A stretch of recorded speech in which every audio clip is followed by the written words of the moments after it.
Hey folks, TJ here, back with another weekly edition of my weekly wrestling. Last week I did Shimmer, I believe, and so this week it took me a lot of time to find something, but I think I found something that you guys might like for this week's review.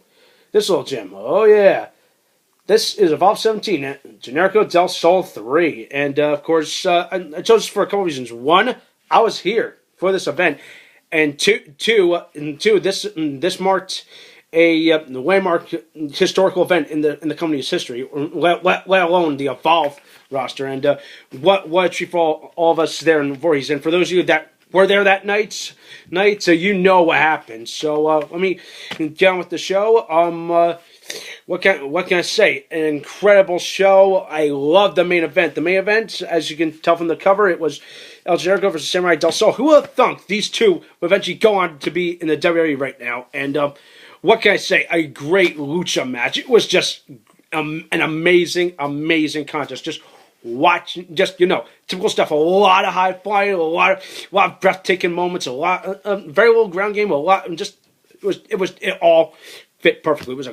It was just a great clinic. It was just imagine watching something you would see in Mexico, but imagine it here in the States. It was a phenomenal event, and for a treat, just seeing who thunk that these guys would be just go on to be WWE superstars. And of course, my hats off to Del Sol or Kalisto, if you want to get technical, for winning the tag team gold with the Sin Cara. So thumbs up to you guys. But anyway, but to the undercard, actually, for those, when we get back to the historical thing about this company, is that beginning of the show, John Davis came out, and of course he asked the audience, "Listen, if you guys want we want a champion. We want a champion. Stand up." And me and with the hundreds of people that were there, we all stood up in agreement. We said, "We want a champion," and there we go. Even guys in the locker room were like, "Yeah, we want a champion." And this would eventually lead to an eventual event at WrestleCon, which I don't want to talk, which of course I'm getting a little off topic here, but I think you all know who wins the Evolve Championship, I think. So other than that, let me get to the rest of it, but that opening moments just would eventually lead into the opening match, which was an impromptu open the Freedom Gate title match between John Davis and Gargano. I did not expect Gargano to be there, and that was a treat in itself, and it was just a great opening match. Although I think most of us would agree that we didn't like the finish. It could have gone another minute or two, because we wanted to see something happen. We wanted to see Gargano win. We wanted to see Davis win. But what the heck? And then, of course, the most big what the F moment ever. Spoilers now. Now Davis power bombs Gargano through a table, and I'm going to say this from my point of view, from what I saw Gargano's head bounced off that concrete. So I knew he was okay later, but I knew that fall, that landing had to be the worst for him. You know what I mean? But anyway, I'm getting off topic. Rest of the show. Let's see. Jigsaw against Lince Dorado. I'm saying that guy. Yeah, that's right. Good match. Especially when I yelled out, "Jigsaw is awesome." that was a great moment. A Shine Showcase match between Christina Von Eerie and Marty Bell. Good match, although way too short. I think they could last on a little longer. Although I think they were trying to establish Christina Von Eerie is supposed to be the next dominant female. But what the heck? She did a good job, and just between you and me, she's kind of cute, actually. But of course, she is engaged to Jesse Neal, the Navy SEAL from TNA. That guy, if you remember him. Of course, once again, off topic again. Rest of the show, actually, Sami Callihan competed twice, actually.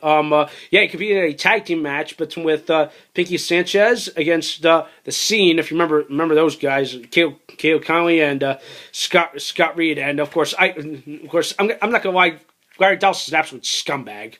I have to lay it out there, because I think every one of us would agree Dallas is an absolute scumbag. And then after that match, we'll eventually lead into a singles match with Sami Callihan against Masada, and that right there was an even better treat. Just seeing him compete twice. Not to mention that it was just an absolute fight, and the big treat for me was that they get Callahan gets whipped through the guardrail, and the guardrail just gets destroyed right there in front of us. And Callahan's like, go inch from us. I was like, Jesus, you all right, Sammy? And before he can even say anything, Masad just grabs him, pulls him away. I'm like, Jesus.